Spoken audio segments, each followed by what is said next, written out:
বৃষ্টিতে তলিয়েছে রাজধানীর বিভিন্ন সড়ক, তাতেই দুর্ভোগে পড়েছেন নগরবাসী।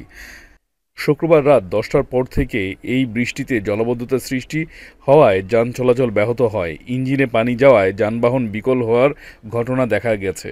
এখন পর্যন্ত 12 ঘন্টায় ঢাকায় রেকর্ড বৃষ্টিপাত হয়েছে বলে জানিয়েছে আবহাওয়া অধিদপ্তর। এ সময় রাজধানীর রাজারবাগ, ফকিরাপুল, নয়াপল্টন, বিজয়নগর, মিরপুর, কারওয়ানবাজার, পান্থপথ, ধানমন্ডি, মোহাম্মদপুর, আগারগাঁও, ফার্মগেট, হাতিরঝিল, মিরপুর, গুলিস্তান ও নিউ মার্কেট এলাকায় অতিবৃষ্টি হয়েছে। তাতে বিভিন্ন সড়কের পাশাপাশি অলিগলিতে দেখা দিয়েছে জলাবদ্ধতা।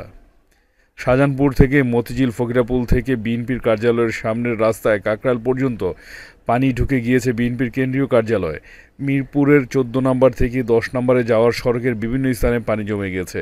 বিআরটিএর কার্যালয়ের সামনের সড়কের ফুটপাত ডুবে গেছে পানিতে। ওই সড়কের যানবাহন চলাচল কমে গেছে, অনেক দোকানপাটও বন্ধ দেখা গিয়েছে। মিরপুর 10 নম্বর, গোলচত্বর ও আশপাশের সড়কে পানি জমেছে।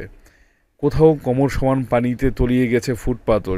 সড়কে থাকা নিষ্কাশন নালার মুখ বন্ধ হয়ে অনেক জায়গায় পানি যেতে দেরি হচ্ছে। ওই নালার পরিষ্কার করতে দেখা গিয়েছে সিটি কর্পোরেশনের কর্মীদের। বৃষ্টিতে বনানীর আর্মি স্টেডিয়াম ও নৌবাহিনীর সদর দপ্তরের সামনের সড়ক এবং ধানমন্ডির সড়কে পানি জমেছে। জলাবদ্ধতার কারণে বিমানবন্দর সড়কের কাকুলি থেকে বনানী ফ্লাইওভার পর্যন্ত যানজট দেখা দিয়েছে। রাজধানীর মধ্যবাড্ডা ও মেরুলবাড্ডা এলাকায় সরেজমিনে দেখা গেছে প্রতিটি অলিগলি সহ মূল সড়কেও হাঁটু পরিমাণ পানি জমেছে। এদিকে সাপ্তাহিক ছুটির দিন হওয়ায় রাস্তায় তুলনামূলক মানুষজন কম দেখা গিয়েছে। যাত্রীর সংখ্যাও কম থাকায় অধিকাংশ সড়কেই যানবাহনের কোনো চাপ দেখা যায়নি। আবহাওয়া অফিসের পূর্বাভাস বলছে, শুক্রবার সন্ধ্যা পর্যন্ত দেশের সব বিভাগের অধিকাংশ জায়গায় অস্থায়ী দমকা হাওয়া সহ হালকা থেকে মাঝারি ধরনের বৃষ্টিপাত ও বজ্রসহ বৃষ্টিপাত হতে পারে। এ সময় দেশের কোথাও কোথাও ভারী থেকে অতি বৃষ্টি বর্ষণ হতে পারে।